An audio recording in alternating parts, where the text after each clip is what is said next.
ದೇಶದಲ್ಲೇ ಈಗ ಕರ್ನಾಟಕ 2ನೇ ಸ್ಥಾನದಲ್ಲಿದೆ ಕೊರೋನಾ ಪ್ರಕರಣದ ವಿಚಾರದಲ್ಲಿ ಮತ್ತು ರಾಜ್ಯದಲ್ಲಿ ಹೆಚ್ಚಿನ ಸಂಖ್ಯೆಯಲ್ಲಿ ಕೊರೋನಾ ಕೇಸ್ ದಾಖಲಾಗ್ತಾ ಇದೆ. ಹೊಸ ವರ್ಷಕ್ಕೆ ಕೋವಿಡ್ ಕಂಟಕ ಫಿಕ್ಸ್ ಅನ್ನೋ ಆತಂಕವೂ ಕೂಡ ಎದುರಾಗ್ತಾ ಇದೆ. ಜನವರಿ ಮೊದಲ ವಾರದ ಬಳಿಕ ರಾಜ್ಯದಲ್ಲಿ ಗರಿಷ್ಠ ಕೇಸ್ಗಳು ದಾಖಲಾಗಬಹುದಾ?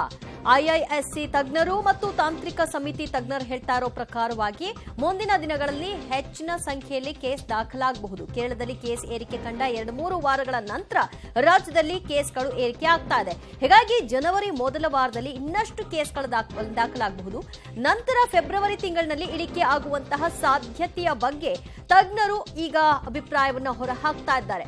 ಹೊಸ ವರ್ಷಕ್ಕೆ ಕೋವಿಡ್ ಕಂಟಕ ಹಾಗಾದ್ರೆ ಇದ್ದಿದ್ದೇನಾ ಅನ್ನೋ ಪ್ರಶ್ನೆ ಮೂಡ್ತಾ ಇದೆ. ಜನವರಿ ಮೊದಲ ವಾರದ ಬಳಿಕ ಕೇಸ್ಗಳು ಹೆಚ್ಚಿನ ಸಂಖ್ಯೆಯಲ್ಲಿ ದಾಖಲಾಗಬಹುದು. ಕಾರಣ ಶನಿವಾರದ ನಂತರದಲ್ಲಿ ಪ್ರತಿದಿನ 5,000 ಟೆಸ್ಟ್ಗಳನ್ನ ಮಾಡಿಕೊಳ್ಳಿಕ್ಕೆ ಈಗಾಗಲೇ ಸಮಿತಿ ನಿರ್ಧಾರವನ್ನ ತೆಗೆದುಕೊಂಡಿದೆ. ಸೊ ಹಾಗಾಗಿ ಸರ್ಕಾರ ಸೂಚನೆಯಂತೆ ಪ್ರತಿದಿನ 5,000 ಟೆಸ್ಟ್ಗಳನ್ನ ಮಾಡ್ತಾರೆ.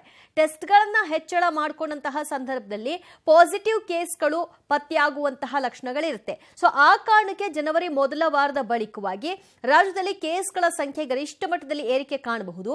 ಆದರೆ ಅದು ಕ್ರಮೇಣ ಫೆಬ್ರವರಿ ವೇಳೆಗೆ ಅದು ಇಳಿಮುಖವಾಗಬಹುದು ಅನ್ನುವಂತಹ ಅಂದಾಜನ್ನ ಹಾಕಲಾಗ್ತಾ ಇದೆ. ಹೀಗಾಗಿ ಇವತ್ತಿನ ಸಭೆಯಲ್ಲಿ ಅದೊಂದು ನಿರ್ಧಾರವನ್ನ ತೆಗೆದುಕೊಂಡಿದ್ದಾರೆ. ಈಗೇನು ಕ್ರಮವನ್ನ ತೆಗೆದುಕೊಂಡಿದ್ದೀರಿ ಅದೇ ಕ್ರಮವನ್ನ ಕಟ್ಟುನಿಟ್ಟಾಗಿ ಪಾಲನೆ ಮಾಡುವಂಥದ್ದು ಮತ್ತು ಹೆಚ್ಚುವರಿ ನಿರ್ಬಂಧಗಳನ್ನ ಹೇರುವಂತಹ ಅಗತ್ಯತೆ ಇಲ್ಲ ಅಂತಹ ಸನ್ನಿವೇಶಗಳು ಈಗ ಕಾಣಿಸ್ತಾ ಇಲ್ಲ. ಬಟ್ ಟೆಸ್ಟಿಂಗ್ ಹೆಚ್ಚು ಮಾಡಿಕೊಂಡ ನಂತರದಲ್ಲಿ ಪರಿಸ್ಥಿತಿ ಹೇಗಾಗುತ್ತೆ ನೋಡಿಕೊಂಡು ಮುಂದಿನ ತೀರ್ಮಾನ ಅಂತ ಹೇಳಿದ್ದಾರೆ. ಮತ್ತಷ್ಟು ಮಾಹಿತಿ ಪಡೆಯೋಣ ನಮ್ಮ ಪ್ರತಿನಿಧಿ ಲೋಕೇಶ್ರಿಂದ. ಲೋಕೇಶ್, ಇವತ್ತಿನ ಸಭೆಯಲ್ಲಿ ಜನವರಿ ಮೊದಲ ವಾರದಲ್ಲಿ ಕೇಸ್ಗಳ ಹೆಚ್ಚಳ ವಿಚಾರವಾಗಿ ಆತಂಕವನ್ನು ವ್ಯಕ್ತಪಡಿಸ್ತಾ ಇದ್ದಾರಾ ಅಥವಾ ಅದು ಯಾವ ರೀತಿಯಾಗಿ ಏರಿಕೆ ಆಗೋ ಮೂಲಕವಾಗಿ ಇಳಿಮುಖವಾಗಬಹುದು ಅನ್ನುವಂತಹ ಅಂದಾಜನ್ನ ನಿರೀಕ್ಷೆ ಮಾಡ್ತಿದ್ದಾರೆ?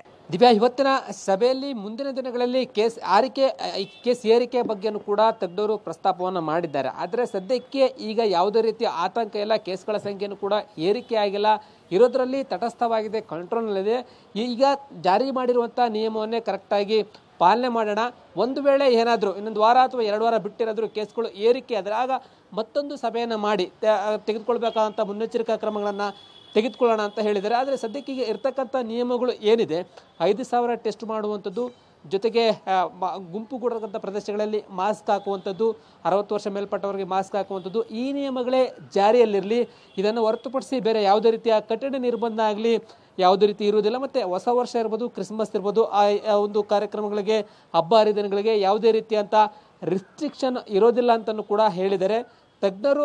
ಮುಂದಿನ ದಿನಗಳಲ್ಲಿ ಆಗುವಂಥ ಬದಲಾವಣೆಗಳನ್ನು ಮತ್ತು ಕೇಸ್ ಏರಿಕೆಯನ್ನು ಕೂಡ ಅಭಿಪ್ರಾಯ ವ್ಯಕ್ತಪಡಿಸಿದ್ರು ಕೂಡ ಕಾದು ನೋಡುವ ತಂತ್ರಕ್ಕೆ ಈಗ ಸರ್ಕಾರ ಮುಂದಾಗಿರುವಂಥದ್ದು. ಹಾಗಾಗಿ ಮುಂದಿನ ದಿನಗಳಲ್ಲಿ ಕಾದು ನೋಡಿ ಡಿಸೆಂಬರ್ 30ರ ನಂತರ ಏನಾದರೂ ಕೇಸ್ ಏರಿಕೆ ಆದರೆ ಮತ್ತೊಂದು ಸಭೆಯನ್ನು ಮಾಡಿ, ಈಗೇನು ಸಬ್ ಕಮಿಟಿ ರಚನೆ ಮಾಡ್ತಾ ಇದ್ದಾರೆ, ಆ ಸಬ್ ಕಮಿಟಿಯಲ್ಲಿ ಮುಂದಿನ ದಿನಗಳಲ್ಲಿ ತೆಗೆದುಕೊಳ್ಕೋಬೇಕಂತ ನಿರ್ಧಾರವನ್ನು ತೆಗೆದುಕೊಳ್ತೀವಿ ಅಂತ ಕೂಡ ಹೇಳ್ತಾ ಇರುವಂಥದ್ದು. ಯಾವೆಲ್ಲ ನಿರ್ಧಾರವನ್ನು ಸಬ್ ಕಮಿಟಿಯಲ್ಲಿ ತೆಗೆದುಕೊಳ್ಬೋದು ಅಂದರೆ, ಈಗಾಗಲೇ ಏನು ಖಾಸಗಿ ಆಸ್ಪತ್ರೆಗಳೇ RT-PCR ಟೆಸ್ಟ್ಗೆ ದರ ನಿಗದಿ ಮಾಡೋ ವಿಚಾರವನ್ನು ಕೂಡ ಅಲ್ಲಿ ಮಾಡ್ತೀವಿ. ಮತ್ತು ಮುಂದಿನ ತೆಗೆದುಕೊಳ್ಬೇಕಂತ ಕ್ರಮಗಳ ಬಗ್ಗೆಯೂ ಕೂಡ ಸಬ್ ಕಮಿಟಿಯಲ್ಲಿ ನಾವು ತೀರ್ಮಾನ ಮಾಡ್ತೀವಿ. ಇವತ್ತು ಅಥವಾ ನಾಳೆ ಒಳಗಡೆ ಕಮಿಟಿಯನ್ನು ರಚನೆ ಮಾಡ್ತೀವಿ ಅಂತೇಳಿ ಆರೋಗ್ಯ ಸಚಿವರು ಹೇಳ್ತಾ ಇರ್ತಕ್ಕಂಥದ್ದು. ಹಾಗಾಗಿ ಅಲ್ಲಿವರೆಗೂ ಕೂಡ ಸದ್ಯಕ್ಕೆ ಈಗಿರ್ತಕ್ಕಂಥ ನಿಯಮಗಳನ್ನೇ ಪಾಲನೆ ಮಾಡಿ ಅಂತ ಮುಖ್ಯಮಂತ್ರಿಗಳು ಸೂಚನೆಯನ್ನು ಕೊಟ್ಟಿರುವಂಥದ್ದು. ದಿವ್ಯಾ, ಅಂದ್ರೆ ಈ ಸಬ್ ಕಮಿಟಿಯಲ್ಲಿ ಸಲಹಾ ಸಮಿತಿಯವರು ಇರ್ತಾರಾ?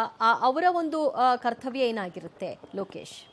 ದಿವ್ಯಾ, ಈ ಒಂದು ಸಬ್ ಕಮಿಟಿಯಲ್ಲಿ ಸಲಹಾ ಸಮಿತಿಯ ಸದಸ್ಯರು ಕೂಡ ಇರ್ತಾರೆ, ಜೊತೆಗೆ ಪ್ರಮುಖ ಮೆಡಿಕಲ್ ಕಾಲೇಜ್ನ ಡೀನ್ಗಳು ಕೂಡ ಇರ್ತಾರೆ ಅನ್ನುವಂಥ ಮಾಹಿತಿ ನಮಗೆ ಲಭ್ಯ ಆಗಿರುವಂಥದ್ದು. ಅವರೆಲ್ಲರ ಅಭಿಪ್ರಾಯ, ಅವರೆಲ್ಲರ ಸಲಹೆಗಳನ್ನು ತೆಗೆದುಕೊಂಡು ಮುಂದೆ ತೆಗೆದುಕೊಳ್ಬೇಕಾದಂಥ ಕ್ರಮಗಳನ್ನು ನಾವು ತೆಗೆದುಕೊಳ್ತೀವಿ. ಅವರ ಒಂದು ಸಲಹೆ ಮೇರೆಗೆ ನಾವು ಮುಂದಿನ ತೀರ್ಮಾನಗಳನ್ನು ಮಾಡ್ತೀವಿ ಅಂತ ಹೇಳಲಾಗ್ತಾ ಇದೆ.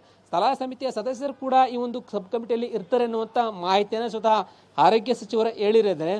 ಈ ನಿಟ್ಟಿನಲ್ಲಿ ಆಗುವಂಥ ಫೈನಾನ್ಷಿಯಲಿ ಏನೆಲ್ಲ ಔಷಧೋಪಕರಣಗಳಿಗೆ ಬೇಕಾದ ಔಷಧಿಗಳನ್ನು ಖರೀದಿ ಇರ್ಬೋದು, ಮತ್ತು ಮತ್ತೊಂದು ಯಾವುದಾದ್ರೂ ಔಷಧಿಗಳ ಖರೀದಿ ಇರ್ಬೋದು, ಆಕ್ಸಿಜನ್ನು, ವೆಂಟಿಲೇಟರ್, ಇವುಗಳ ಏನಾದರೂ ಕೊರತೆ ಬಂದರೆ ಅವುಗಳ ಒಂದು ಖರೀದಿಗಿರ್ಬೋದು, ಎಲ್ಲ ರೀತಿಯ ತೀರ್ಮಾನಗಳನ್ನು ತೆಗೆದುಕೊಳ್ಳೋದಕ್ಕೆ ಅವರ ಸಲಹೆ ನಮಗೆ ಬೇಕೇ ಬೇಕಾಗಿದೆ. ಹಾಗಾಗಿ ಅವರು ಕೂಡ ಈ ಒಂದು ಸಬ್ ಕಮಿಟಿಯಲ್ಲಿ ಇರ್ತಾರೆ ಅನ್ನುವಂಥ ಮಾಹಿತಿಯನ್ನು ಆರೋಗ್ಯ ಸಚಿವರು ಹೇಳುವಂಥದ್ದು. ಅವರ ಒಂದು ಸಲಹೆ ಮೇರೆಗೆ ನಾವು ಕೋವಿಡ್ ವಿಚಾರದಲ್ಲಿ ತೀರ್ಮಾನವನ್ನು ತೆಗೆದುಕೊಳ್ತೀವಿ. ತಜ್ಞರು ಕೂಡ ಅಂದರೆ ತಾಂತ್ರಿಕ ಸಲಹಾ ಸಮಿತಿಯ ಸದಸ್ಯರು ಏನು ಹೇಳ್ತಾರೋ ಅದನ್ನೇ ಪಾಲನೆ ಮಾಡಿ ಅಂತ ಕೂಡ ಮುಖ್ಯಮಂತ್ರಿಗಳು ಸೂಚನೆ ಕೊಟ್ಟಿರೋದ್ರಿಂದ ಅವರು ಕೂಡ ಸಬ್ ಕಮಿಟಿಯಲ್ಲಿ ಇರ್ತಾರೆ ಅನ್ನುವಂಥದ್ದು ಗೊತ್ತಾಗ್ತಿದೆ ದಿವ್ಯಾ. ಹೆಚ್ಚಿನ ಟೆಸ್ಟ್ಗಳನ್ನ ಮಾಡಿಕೊಳ್ಳಿ ಅಂತ ಸೂಚನೆ ಕೊಡಲಾಗಿದೆ. ಕಾರಣ ಕೇರಳದಲ್ಲಿ ಏರಿಕೆಯಾದ 2-3 ವಾರದಲ್ಲಿ ರಾಜ್ಯದಲ್ಲಿ ಏರಿಕೆ ಕಾಣ್ತಾ ಇದೆ.